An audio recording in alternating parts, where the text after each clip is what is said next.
Znači za 50 godina tražite novi fakultet, sve novo, nema veze. Pretresete cijelu Ameriku da nađete sve ih. Tema nam je taj iskorak u priliku.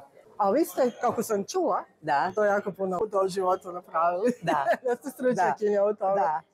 Ja sam se sa 19 godina udala i otišla, upoznala sam svog muža u Londonu i onda sam otišla na Havaje.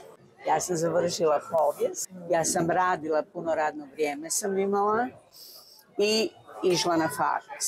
Ja sam radila na real estate, na nekretninama na Havajima. Kupovala, prodavala. Ali recite molim vas, vi ste iz Hrvatske, jel da? Zagrebčanka. A kako ste došli do toga da na Havajima prodajete real estate? Kakva je to bila prilika? Zato jer je moj muž koji je studirao film, to je počeo raditi. I onda su ti ljudi, oni su mi rekli, mi ćemo im dati 2 dana besplatnog auta, a oni moraju slušati šta mi govorimo o real estate-u, da bi oni od nas kupili taj real estate. I ja sam to napravila, ja sam imala oko 10 tih malih kioska na Havajima, u Honolulu. I tu sam imala jako puno cura i dečka i oni su molili te ljude, dali su im 2 dana auto ili su im dali neku zabavu i da slušaju o real estate. I ja sam to radila. I onda sam svaki dan, jer su obično sve te kuće bile prodane na drugim otocima, onda sam ja letila s njima da im pokažem šta je to bilo. Tako je bio moj život.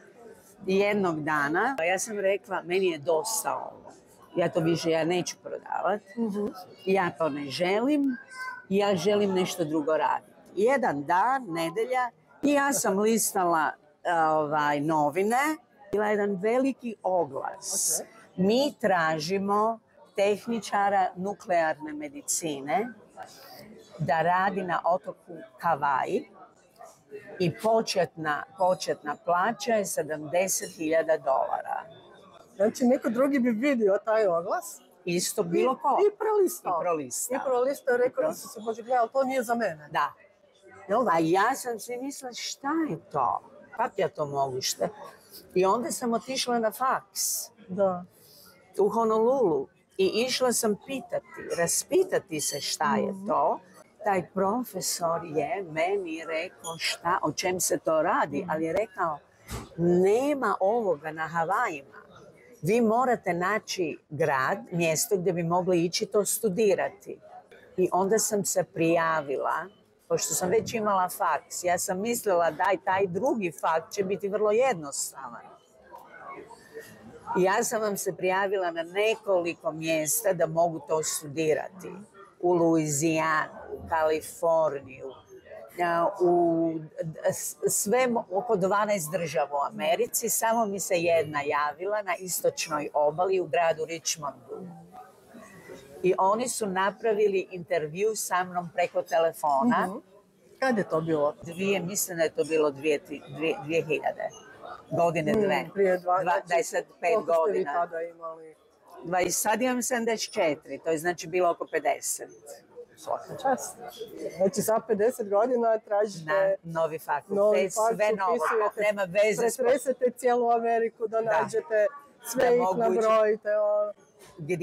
Gdje će me primiti? Oni su napravili intervju preko telefona i rekli su faks počinje sredinom augusta, dođite. Trebalo je fizički doći tamo. Ništa nije bilo online. Nije bilo online. I ja sam to napravila. Ostavila sam muža, jer sam imala 2 mačke. Ja sam otišla i onda je on konačno došao u decembru. Oni su mi dali 1 godinu, zato što sam već imala 4 godine. Onda sam ja 3 godine studirala u fakultetu, u Richmondu, Virginiji. I onda su oni mene htjeli ostaviti, molili da ja ostanem kod njih u bolnici. A ja sam rekla ne, ja ne mogu, ja idem natrag na Havaje. Međutim, taj moj san se nikad više nije mogao ostvariti jer je to bilo materijalno preskupo.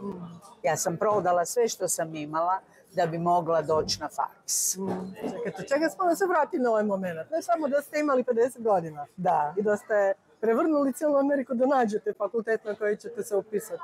Još ste rasprodali svoju imovinu da bi mogli studirati, jer tamo studiranje je skupo. Da. Ok.